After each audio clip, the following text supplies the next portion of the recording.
Greetings all, it's Dr. Bankhead here at the Struggle Inn, thinking out loud. I'm going to pick up from the knife incident.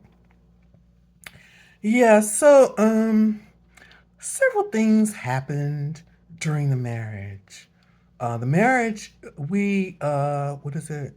We cohabitated for, I would say, altogether 6 months. Got married in November, and he was gone by March or April, something like that. But the next thing that occurred, I had a friend come over and help me really get the house situated. We moved. We moved from the apartment we were in.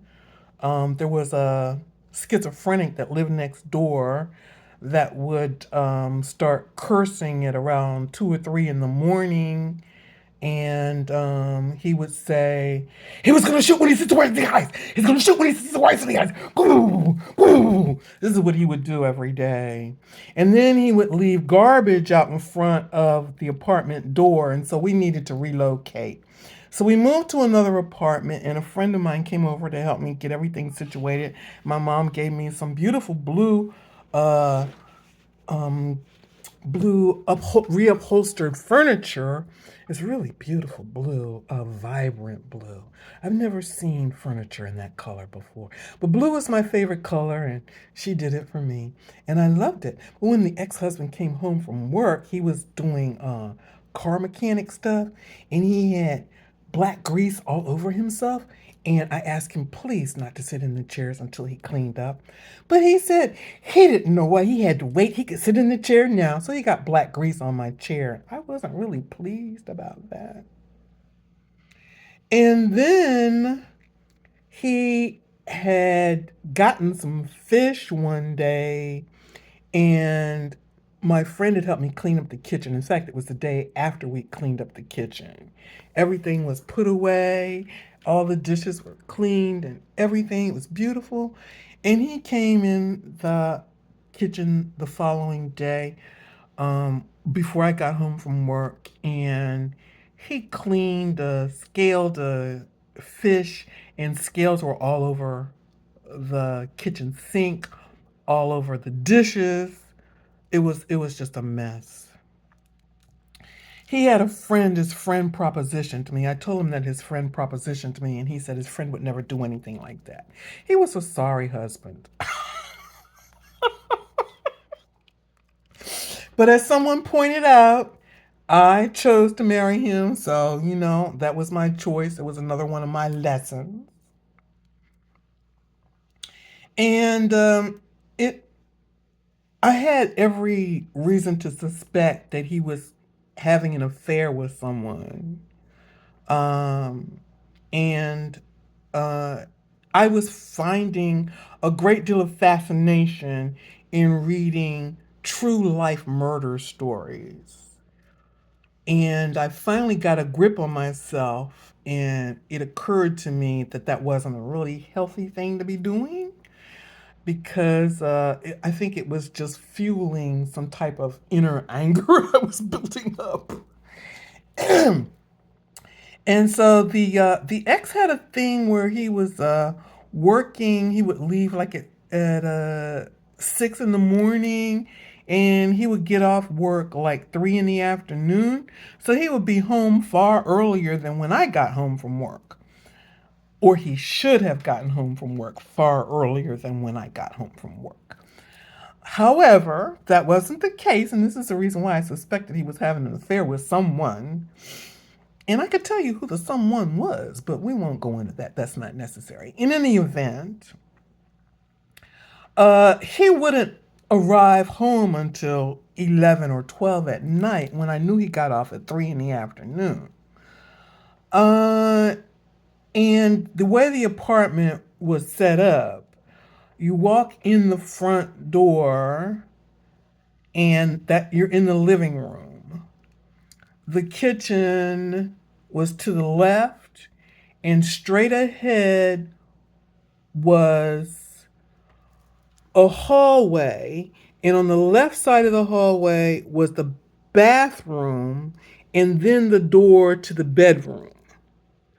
So you had to come out of the bedroom to use the bathroom. The bathroom was in the hallway between the living room and the bedroom. So, on one particular occasion, I was sleeping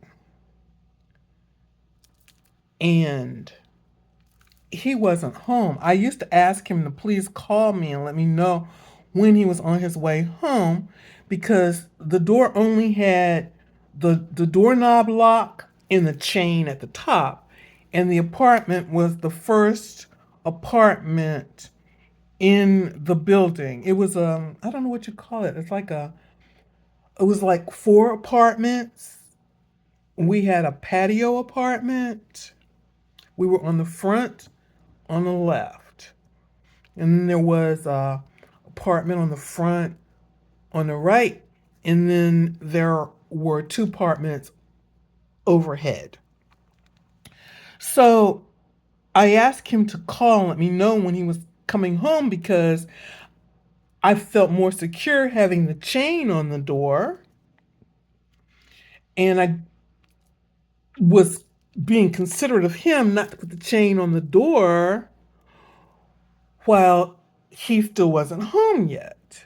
But after he couldn't bother, he said, "Why do I need to let you know when I'm coming home?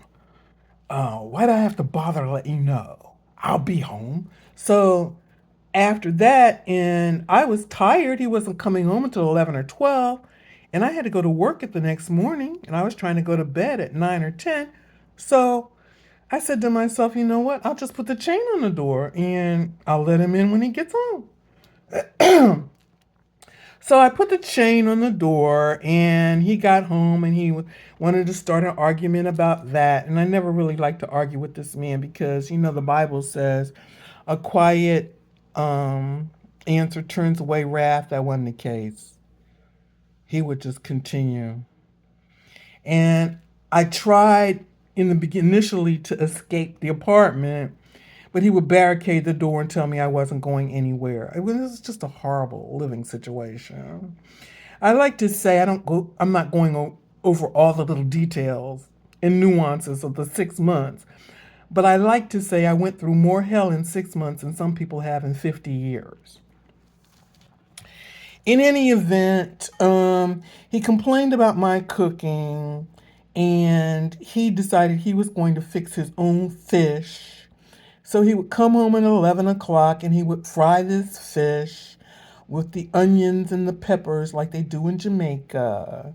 He liked to remind me that his mother fixed a fresh meal every day. No. Yeah, his mother fixed a fresh meal but the woman wasn't working. I was working.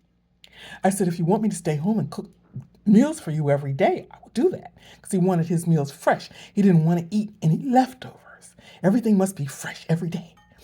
So I was eating the leftovers because I wasn't going to waste the food. I was buying the food. He wasn't buying any food. I was buying the food.